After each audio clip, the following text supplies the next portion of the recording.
Hello, dear listeners and viewers.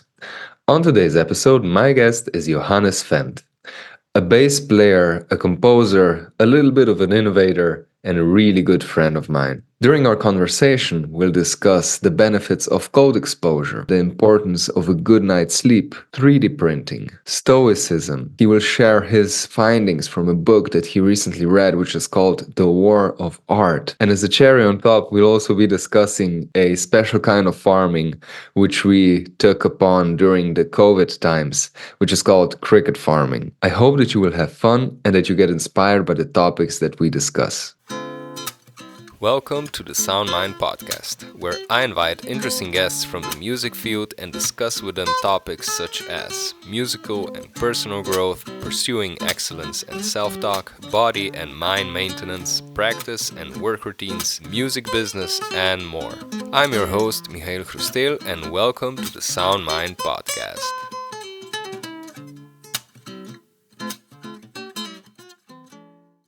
Hello, dear Johannes, and welcome to the Sound Mind podcast. Thank you. Glad to be here.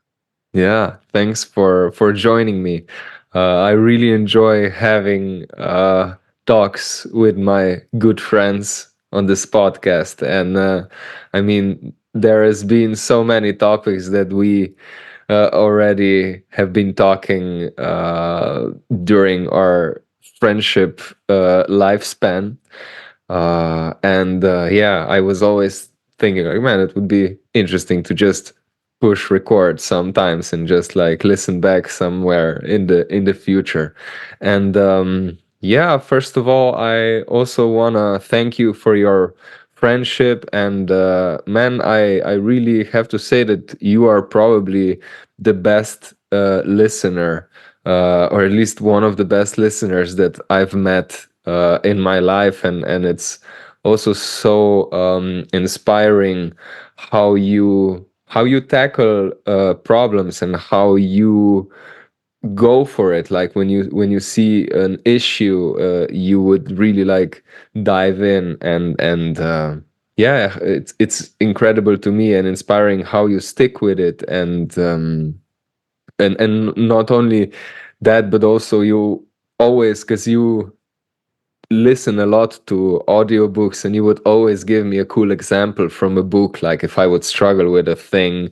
And it's so incredible to have such a friend, which is basically an encyclopedia of cool of cool ideas. So yeah, thanks for being in my life, man. Well, thanks, man. Yeah. Can only give the compliments back.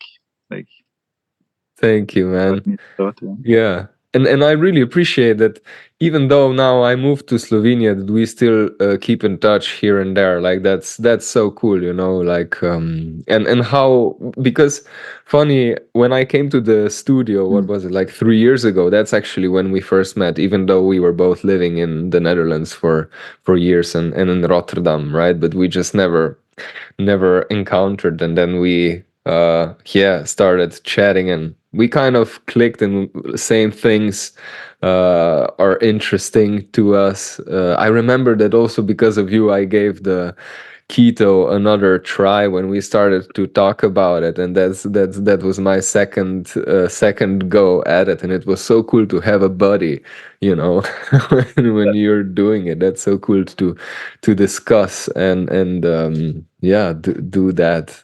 Um, so yeah. Are you still you're still on the keto train? How are you regarding that? Because I know you were pretty into it. No, I'm not doing it now. Yeah, I did it on and off, like twice. I did it quite long for like 3 or 4 months, but then eventually Christmas came around or something, some good reason to stop it. But yeah, it can be really nice. Gives you a lot of focus and energy.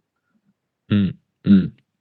And do you also notice, for example, that it affects yeah, okay, something popped up that maybe from the creativity aspect, when I that's something what just popped in my mind when I was thinking about it, that on the keto maybe the creativity, I was not having these absurd crazy ideas, but Mm, I really had a lot of consistency. Like it helped me with being consistent. And I was thinking like what is that what can be here, how was your because I know you're also now writing new pieces for your new solo album, and mm. how did you notice maybe when you were in it, out of it, how was it for you? Yeah, that's interesting point you have there.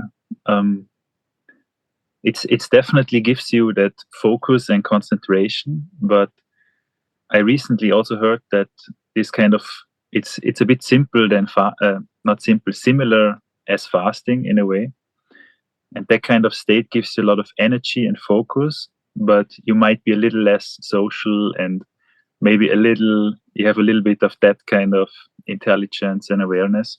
So I think it feels a bit different. Like if you eat a varied diet or eat more carbs and stuff, might have a little bit of a more relaxed attitude, a bit more calm, and not this like intensity.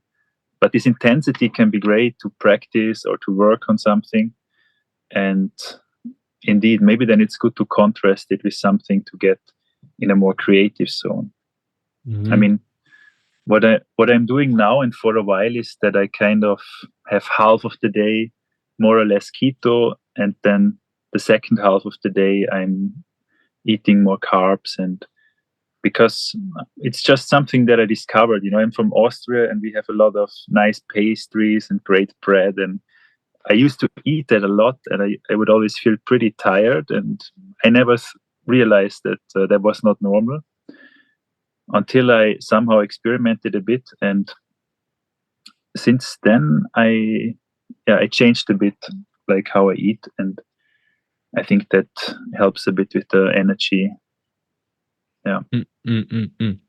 And you are also I mean it's interesting, so because we also click in the sense of cold dips and cold Mm. swims and cold Yeah. exposure, and you even made your own pool on the porch, like you set it up, and you were telling me like you would crack every morning the ice and put it in, and make your coffee, go inside. And the Yeah. funniest thing to me, what you said, like the earlier I do it, the more alone I am.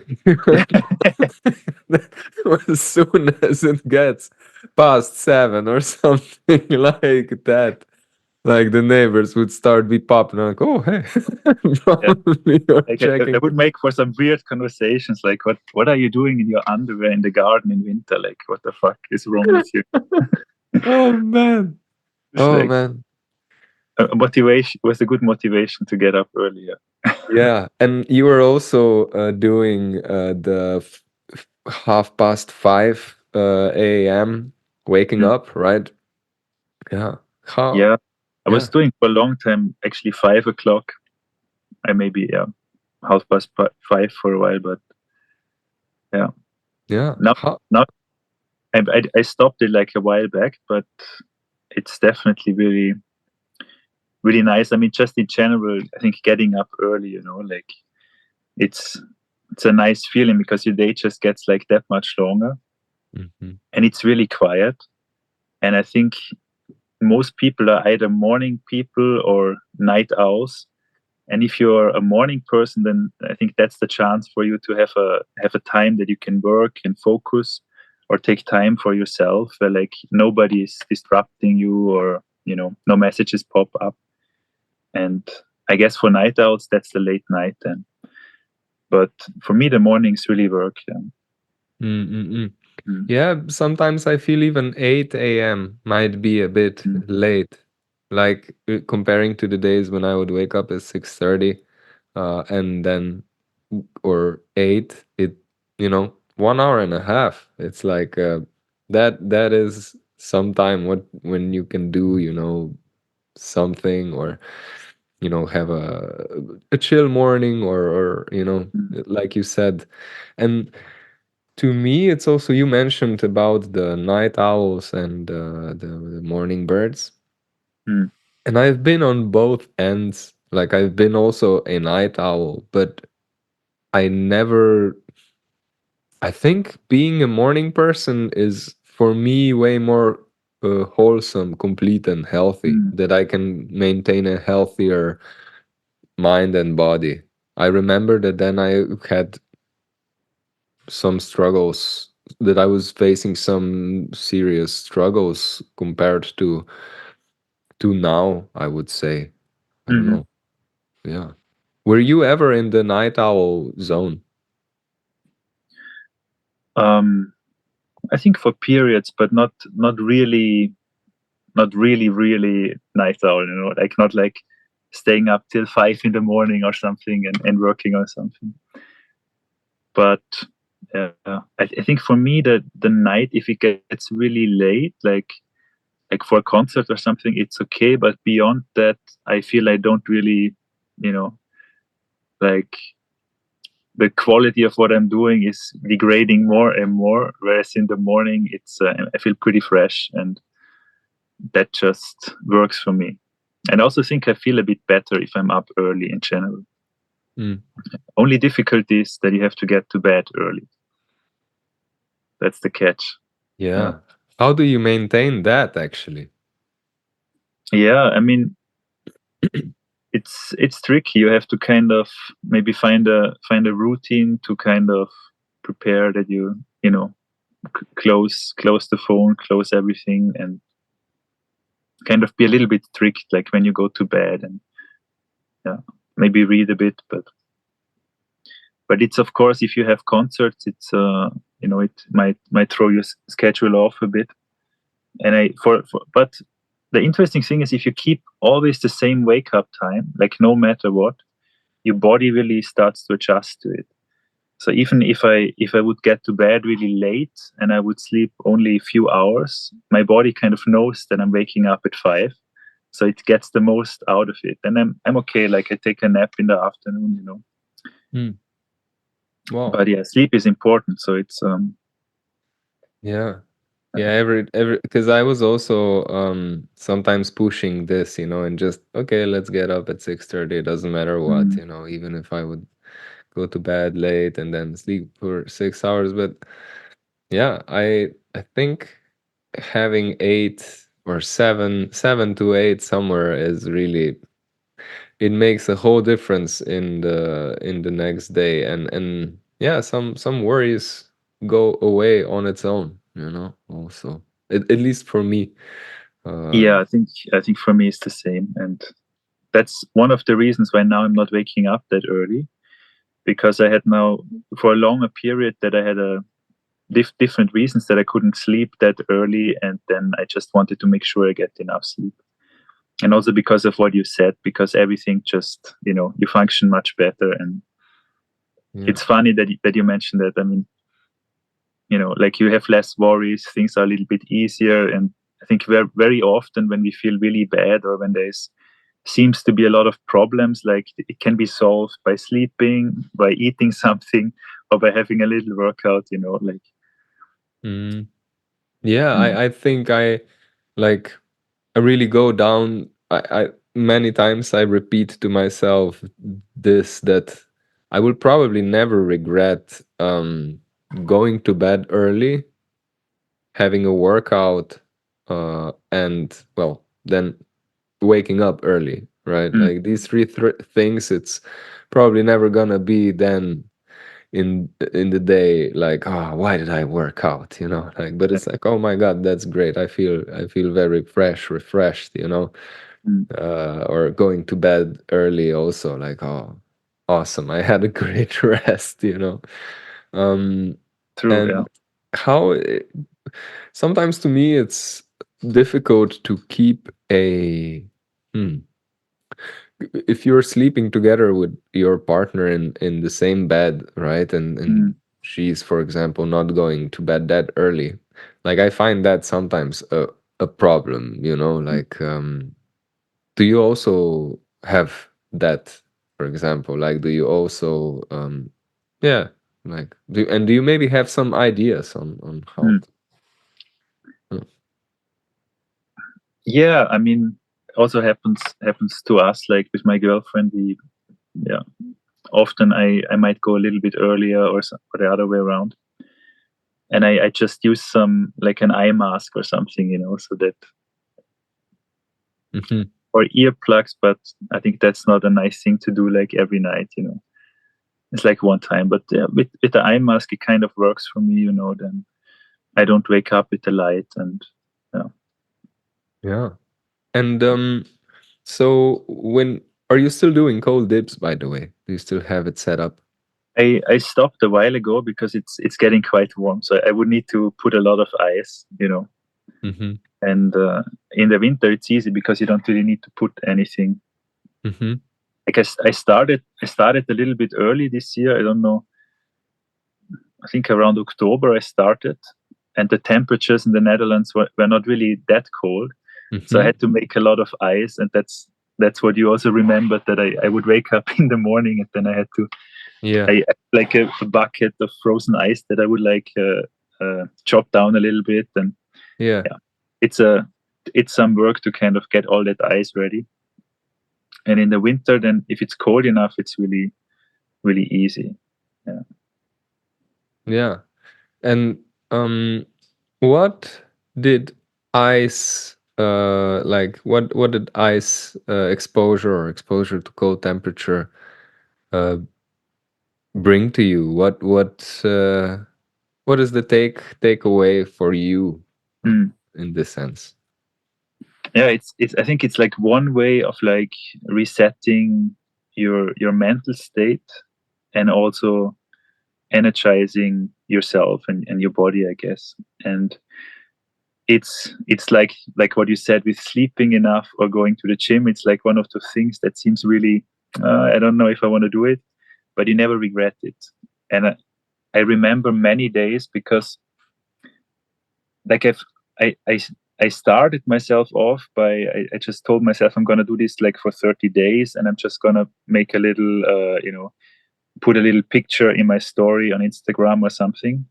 And that really made it easier to keep kind of accountable, to if you have something, like somehow people are gonna know if you not do it. There's something connected, and that really helped me to go through with it. But then then what I noticed is like some mornings you get up and you think, I don't really feel like doing it. I didn't sleep enough. Maybe my nose is running a bit. Maybe I should just take it easy. And this is kind of this inner voice we have, that doesn't want you to go to the gym. Wants to stay up a little bit longer. And it's normal, but it's usually not your best friend, really. It just Mhm. seems that way. And then what I felt, yeah, every time then I did it, I felt really good after it. And on mornings where I thought, it seemed like it's gonna be a bad day, I was in a bad mood, that just stopped. Like it was just a way to hit the reset button, and then you have a good day. Like, so in that sense, it's really powerful. Yeah. Mm, mm, mm, mm. Yeah. Yeah, that's also one that goes into that list. Like I will probably never regret doing that. Exactly. Yeah. Um and like I I want to ask you now a little bit Mm. on your musical situation, because like you're a double bass player, and you also started basically first with like a IT school, or is that Mm. correct, or engineer or computer engineering or something like that? Yeah. Actually, it's like not. It was not a study or something, but in Austria we have this thing called HTL, which is like high school, Hmm. where you can have a focus on some kind of engineering subject. And yeah, there I did IT. And at that age when you have to kind of, this in Austria is like that, at that age where you have to choose where you go to high school. You don't really know what you're gonna do, maybe. So for me, I mean, I always was interested in some engineering things and tinkering around with stuff as a child. So I went into this high school, but after 2 years, I already knew I'm not gonna do that, And meanwhile, I had music lessons, and this just became a bigger and bigger part in my life. And so after I decided to go for that and go to Mm. conservatory. And why did you decide um, to play the double bass? Yeah, I mean, I started with cello when I was very young, like 6 or something, and there there was a bit tricky because in my hometown, the cello teacher in the music school changed like 3 times, in that period where I started. So it always felt like it's not really, I didn't feel that that there was so much happening with that, and there was not really an orchestra or something in that town that I could play. And then I kind of thought I'm gonna stop that, but towards the end of it, I started to play like blues and some stuff on the cello, which is maybe not that typical for cello. And my father told me, maybe you can try the bass. And I had no idea what that even was at that time exactly, what is a bass guitar. And then my father bought me one for Christmas, and so that's how I started. And my bass teacher for bass guitar, he actually studied double bass, so he was playing both. And after some years, then I began on the double bass. Yeah. Mm. And what was for you the moment where you decided, okay, I really want to do music? Hmm. Yeah, I mean, that was, I think, as I said, like I realized like IT and like sitting in an office the whole day is really not something I want to do. And at the same time, I always was doing something with music, like, and I realized all the kind of good experiences, nice people I met, like all of that came through music. And but myself, I was not, I wouldn't really have decided to study music. I didn't really realize that there was a possibility for me. But my teacher at some point asked me, like, have you considered going to conservatory and preparing for that? And then that became a possibility in my mind. And around that time, I also played in a youth orchestra with the double bass. And there was a pretty good youth orchestra. There was also some students from the conservatory who played there sometimes. And one of them asked me if I want to come and see a lesson of her at the conservatory and maybe play a little bit for the teacher. Which then I said, yeah, let's do it. And then on the day itself, she got sick, so she couldn't come, and told me that you just go there and have a lesson. And that was great. Like, I remember going into that bass room, like in this beautiful old building, and there was all these double basses, and it had like this magical atmosphere, and was a very nice professor, and ended up giving me lessons like for every week. And with that, it got much more intense, like that journey. Yeah. Mm. What do you enjoy the most about the double bass? Hmm. I think just like that incredible range of sound you have with it.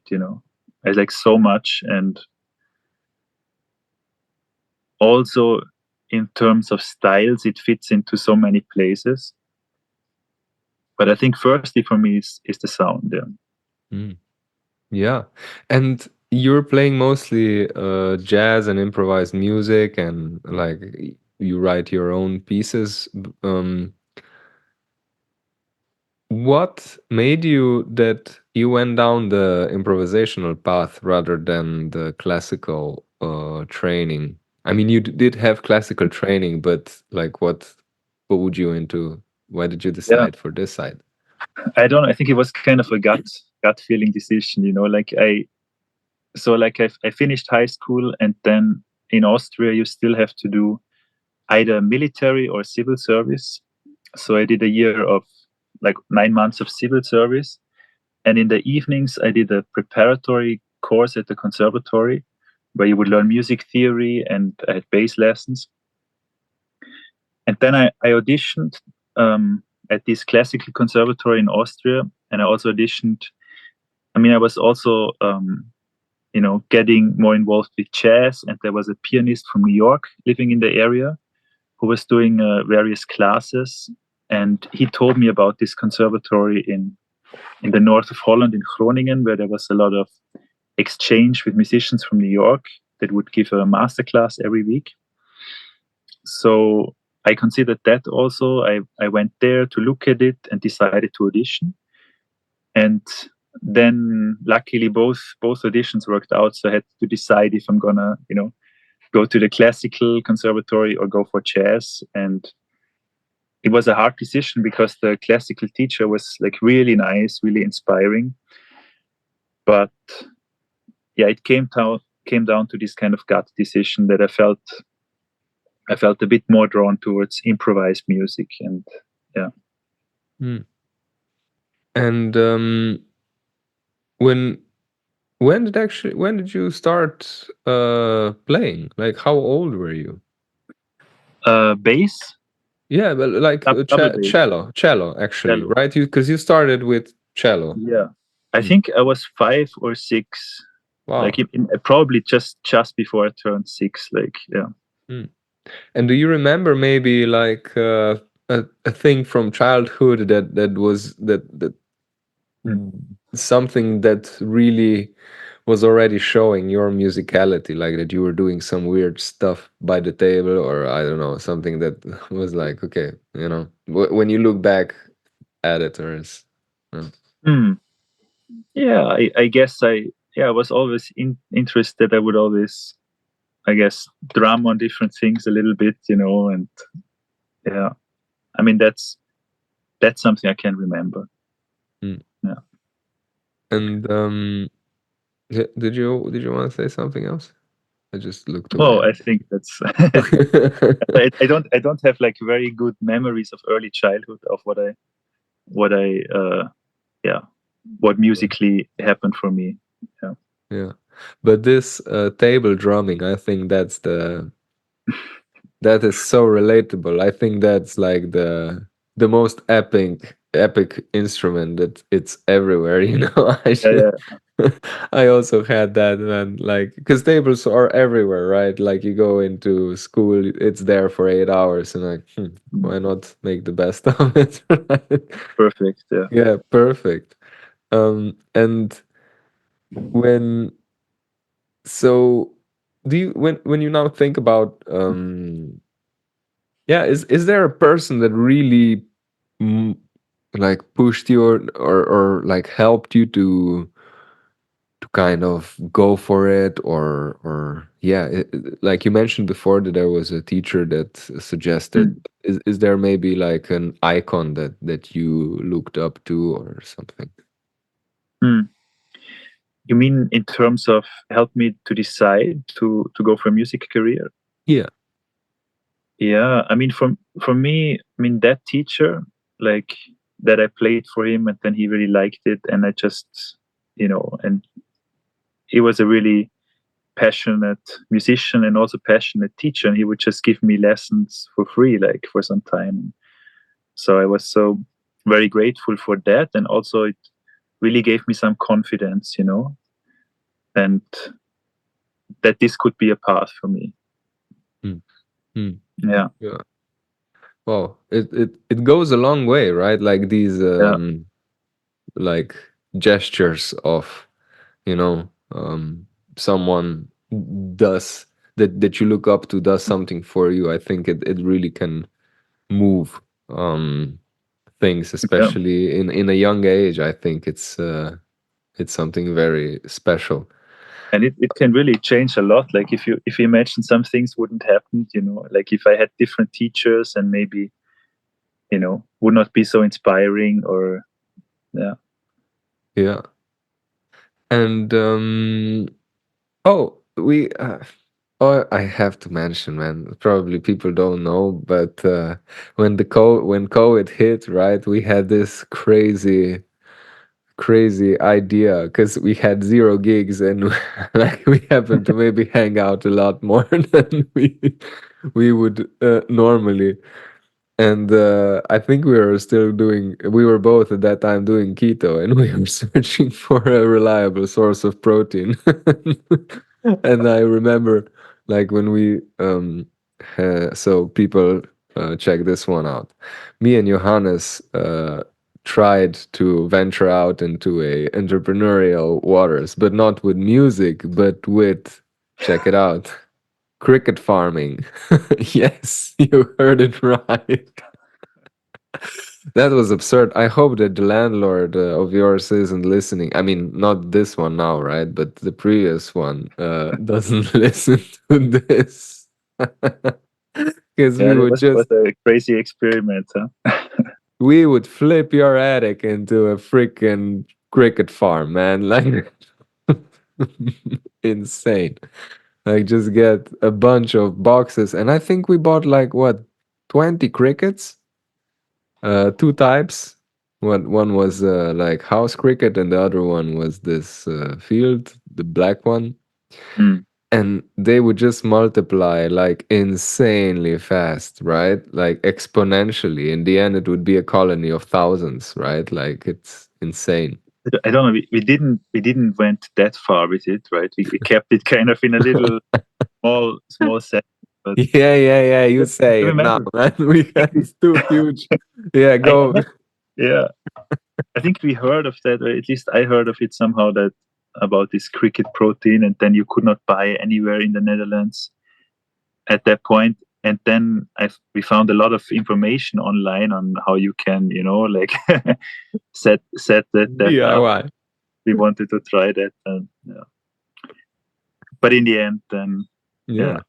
yeah, Yeah, I still find it such a cool, just just a trial. And yeah, I remember also when the how they would actually the house crickets, the thin mm, ones, they would actually pick up the flavor of whatever you would throw into it. Like if you would throw butter, thyme, salt, and pepper, it would be like pasta that takes over that flavor, right? I mean, it's just it's yeah, just it's pretty crazy. Yeah, yeah. Pro tip for people that are interested in but I think this was like one of the solutions they had for, like, the increasing populations and changing climate, because it's one of the most sustainable and, yeah, sources of protein and of food. And yeah. I think it's a bit of a hype, but unfortunately we missed our chance. Yeah, I think it's never too late. I mean, as far as I know, it's also very low on because when you have animals, right, you spend a lot of water and Mm, um yeah, just food and everything, and these are really tiny creatures and yeah, like you don't need that much everything. energy and water. You don't have that much emissions. Yeah, Exactly. Yeah. And I'm just gonna quickly explain maybe the process how you harvest it. So basically you shake them out of their holes and they are quite happy where we had them. Like you put mm, them on a hot mat so they feel cozy and you make a lot of space for them with these eggshells. And then yeah, you kind of shake them out when they are ready, if you may say so. Like it's a couple of weeks before they would die anyway. And then you would just freeze them and then they kind of fall asleep, right? And then yeah, you boil and dry them up in a dryer and then you do whatever you want with with that. So yeah. uh our little side venture. But you're also doing now, are you still into 3D printing? I know at one point you were doing that, Yeah, right? like And the that was speakers. another thing I started in the COVID times. Like, I mean, not that we only did that stuff in the COVID time. Also, we were both practicing a lot and Of writing music. course. Yeah, Yeah, yeah, yeah. but yeah, and the thing is, I had some ideas for some, let's say, some kind of tools for the bass, or like some sort of gadgets like that help me with the weight of the bass when I sit, for example. And that was just didn't exist, you know. And then I realized I cannot really make it from wood so well.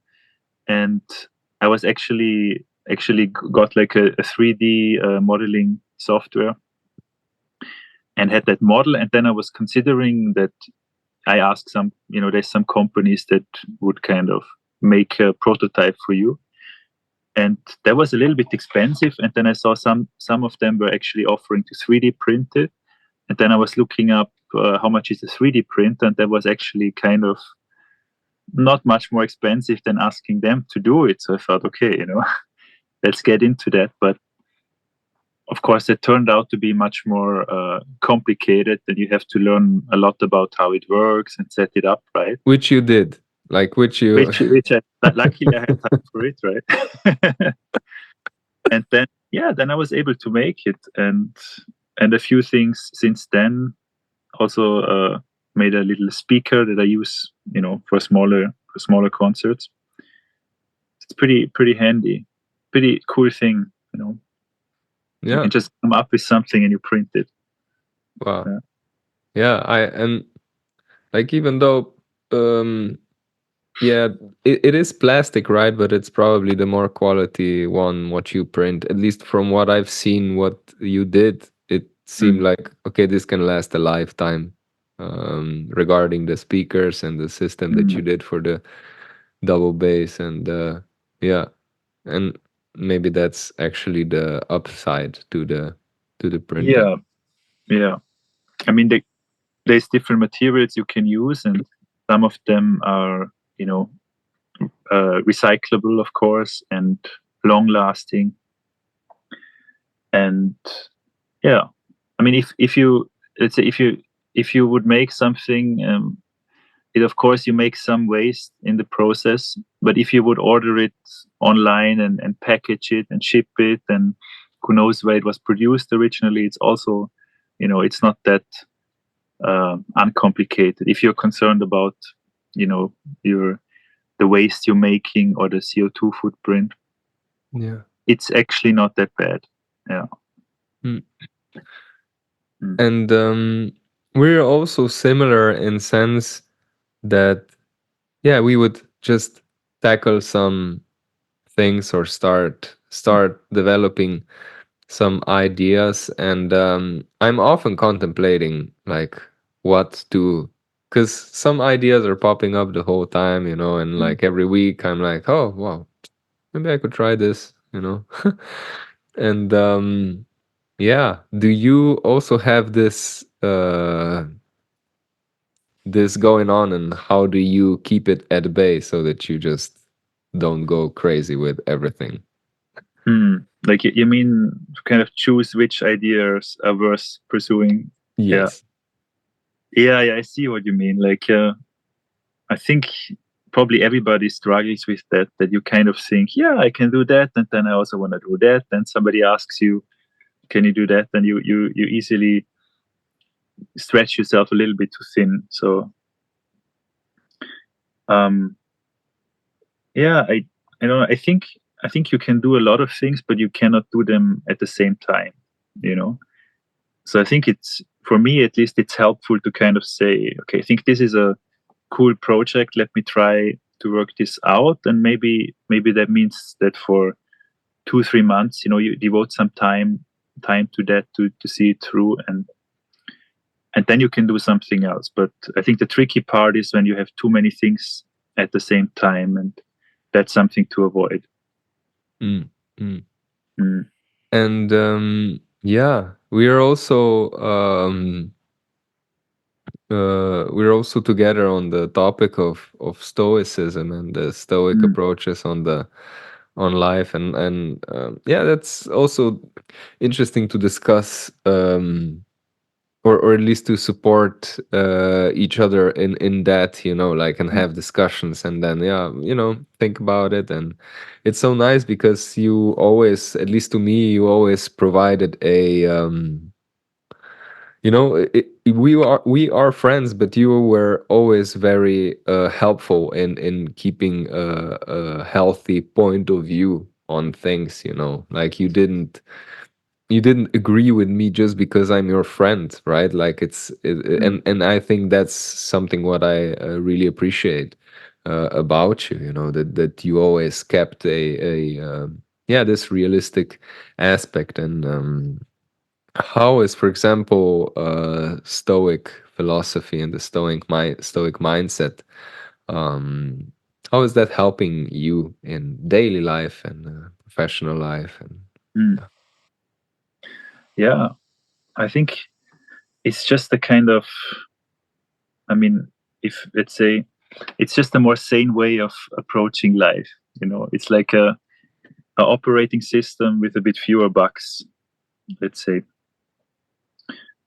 Because I think we, like, usually the way we deal with things, the way we get, like,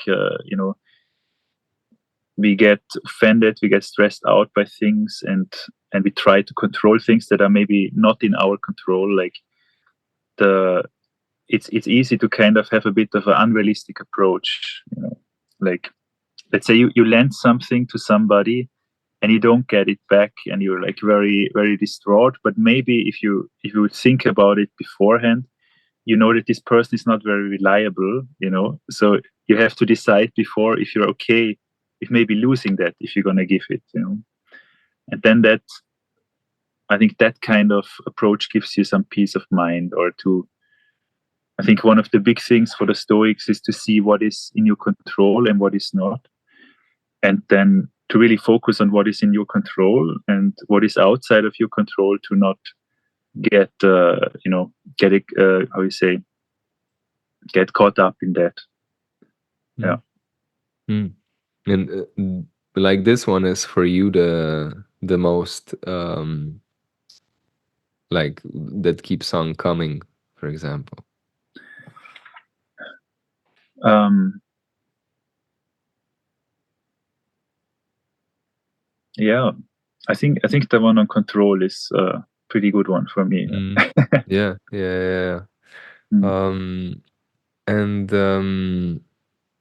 as an artist or a musician, like, do you also then use this one, or do you, what is your self-talk in that sense, like, to mhm. keep that level of playing and professionalism? Like, what is your self-talk?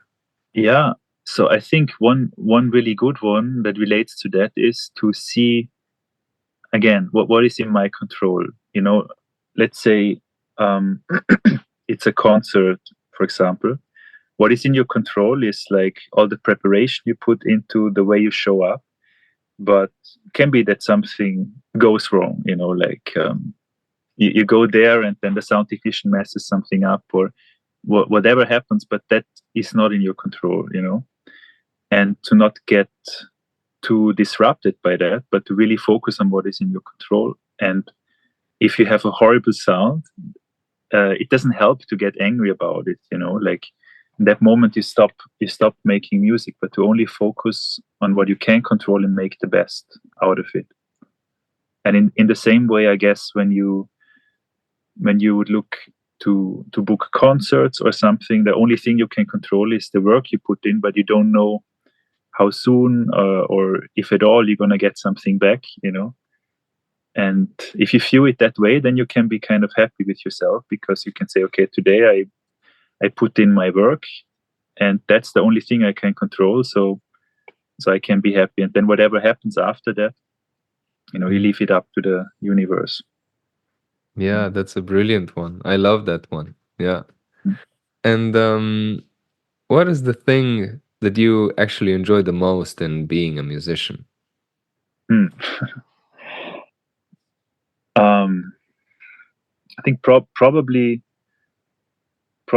when you have a performance, and you completely lose yourself in the music. You know, And I Mhm. think the more the more you kind of forget about yourself, the more completely you stop to think, like the more the music happens. And I think that's a really beautiful moment, you know.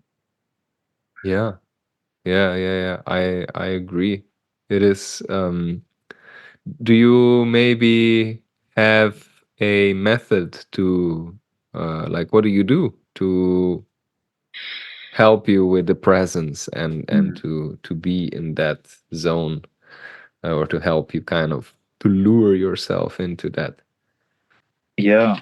um I mean, before a concert, I like to have a little bit of time for myself, or if even if that's not possible, to at least take a few breaths, you know, and try to become more present.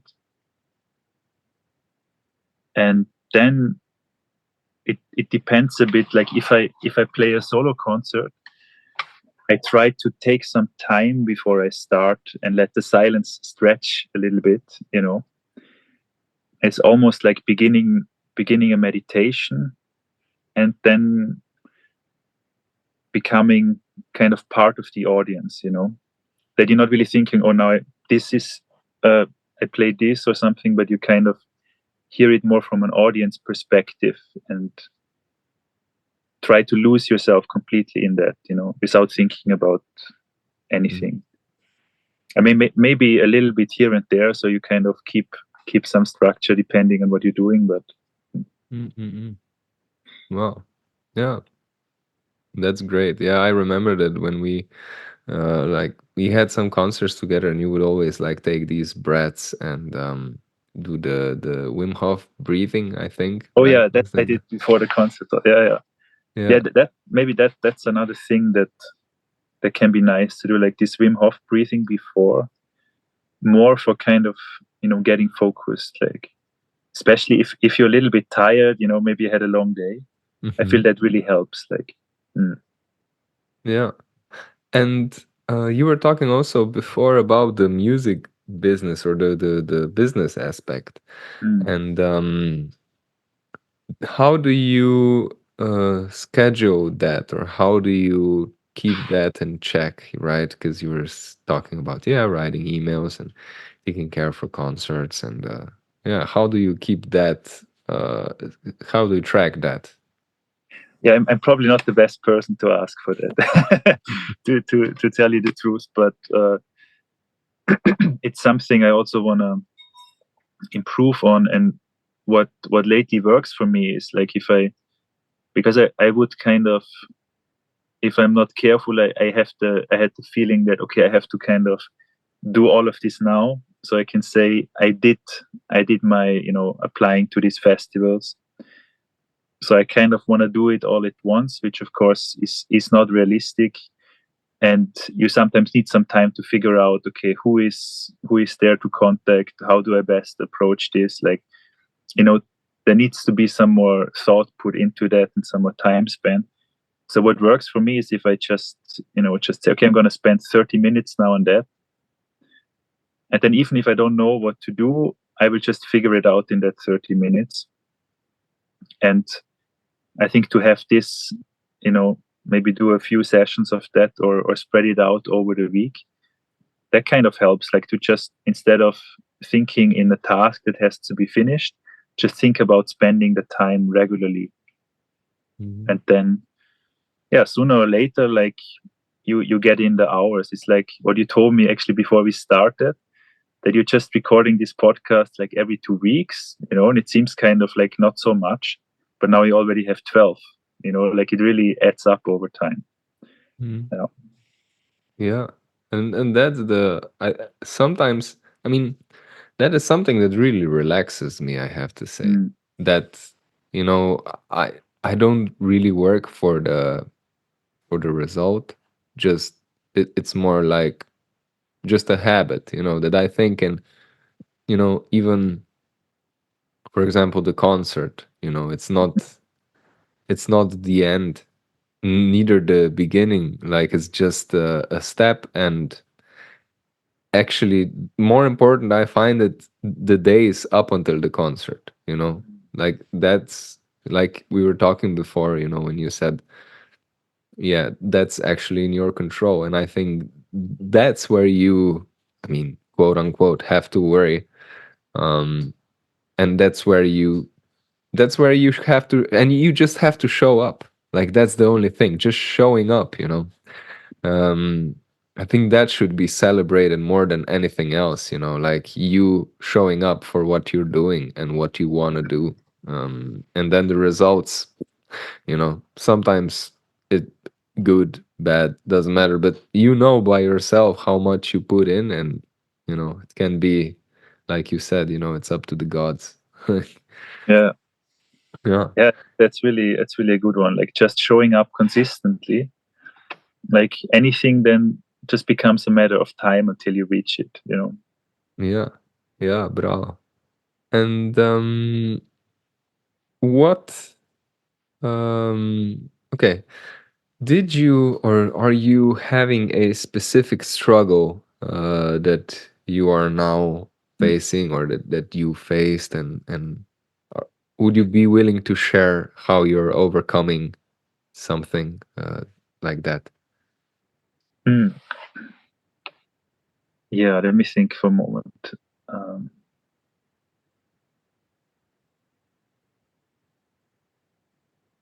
yeah, I think what I had lately, what lately was a struggle, is to kind of, that I was losing a little bit like the meaning, you know, of what I'm doing. Mm, Like, um, because I mean, and if I think there's periods when we're quite busy, you have a lot of things to do, you don't have time to think about that, and you always might be very clear about what you need to focus on, and you continue with it. But I think I had like the last couple of weeks a little bit of a breath in terms of how many gigs and stuff I have coming up, and I felt like, oh, I'm losing a little bit like the motivation, like, because you need to kind of have a meaning, you know, have something that you're working towards, or like a reason why you're doing everything. And I think I needed to take some time and connect with that again, you know. mm, And for me, what helps is to just do journaling, you know, to kind of, because I think that's a way to think better. Like you think on paper, you kind of get clear about what's going on within yourself, and you can form better ways to deal with it. And yeah, for that specifically, to kind of figure out, okay, what is for me important in life, like what are the things that really are meaningful to me, that I really want to do, you know, that kind of motivate you to go somewhere. Like it's kind of figuring out the why, you know, yeah. and getting clear about that, and then that gives you the motivation, and gives you direction also. Yeah. Mm. Yeah, why is really important, right? And may I ask, what was the why? Yeah, I mean, I'm still working on that, but for me it's kind of like becoming kind of the best possible version of myself, like something like that, or you know, striving towards your ultimate ideals, like what, yeah, something like that to me is quite motivating. Mm, mm, Mm. mm. Yeah. And yeah, Go. Did you I don't know, and want to in ask? music, like, you know, like how to, what you want to do, like how, what do you want to express, what do you want to go for. But in general, I think in general in life, it's something to consider. And in music is also important, because we can be, it's interesting because it's an art, but it's also a craft, where you can be a craftsman, you can, you know, like a carpenter, you can make good tables, but maybe they're not works of art. Like for that you need something more, you know. And I think it's a very important thing as a musician to consider. Yeah. Mm.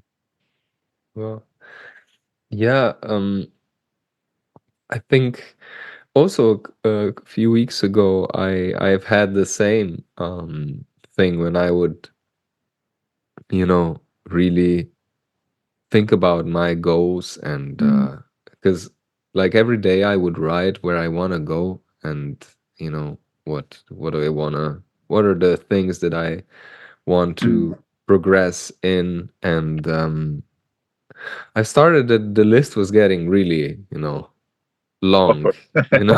It was like this and But this and this and that. that's also such a cool idea. Remember, you told me about that, and I thought that's actually really good also to keep in mind, like where you're, going to be more clear about that.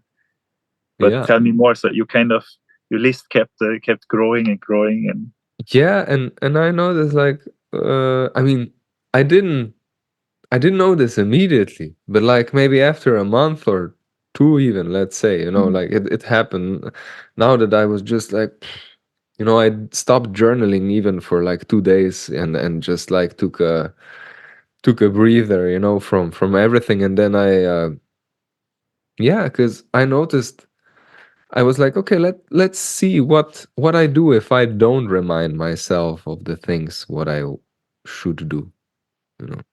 It guess what? Like the day was okay, you know, like the days were fine. I was still me, you know, and I would go really to the basic stuff, you know, like I do, you know, warming up, staying a little bit in shape with my instrument, you know. And then I would actually go straight to composing, like mm, writing music.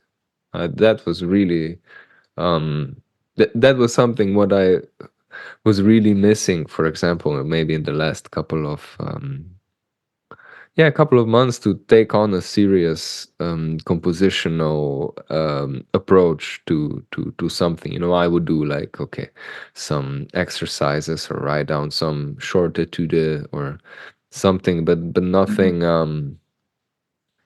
nothing really. mm, I would kind of keep avoiding, you know, like I would Thing that you avoid. really should do, the scary thing, huh?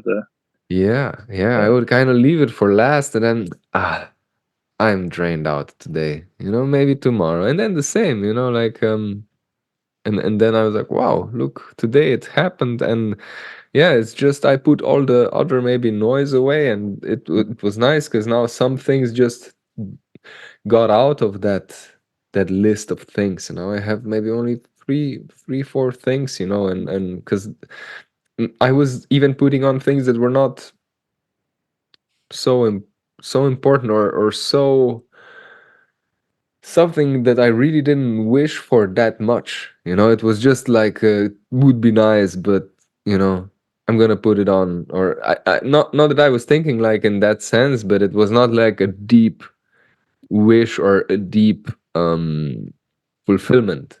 Mm. Fulfillment, I think. Like yeah, that's I think that happens easily, that you kind of procrastinate by doing something, that maybe is not the thing you really should do, feel you should do, but maybe it's something you can quickly do, and you fill yeah. your time up with that.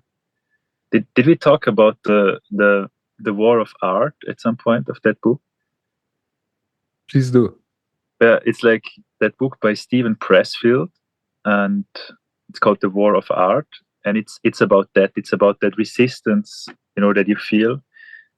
I think as an artist, but it can be for everybody, against doing the thing that you really want to do, and that voice in your head that tells you, maybe maybe let me do that first. Let me do that first.